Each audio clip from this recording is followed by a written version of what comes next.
প্রিয় বন্ধুরা, এবছর রঞ্জি ট্রফি হয়ে গেল।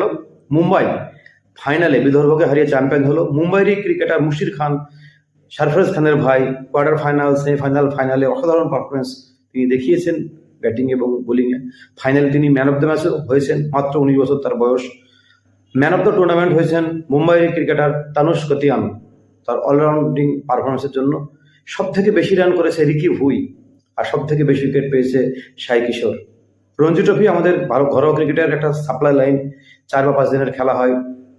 মহারাজা রঞ্জিত সিংয়ের নাম অনুসারে এই খেলাটা হয় এবং এই বছর 38টা কেন্দ্রশাসিত এবং রাজ্য মিলিয়ে অংশগ্রহণ করেছিল। এবং এই রঞ্জি ট্রফি যে চলে আর কি, এটা আমাদের ঘরোয়া ক্রিকেটের যে কতটা আমরা শক্তপোক্ত সেটা বারবার প্রমাণ করে। আমাদের পশ্চিমবঙ্গ 2বার চ্যাম্পিয়ন হয়েছে, কর্ণাটক 8বার এবং দিল্লি 7বার চ্যাম্পিয়ন হয়েছে। তো মুম্বাইকে অনেক অভিনন্দন।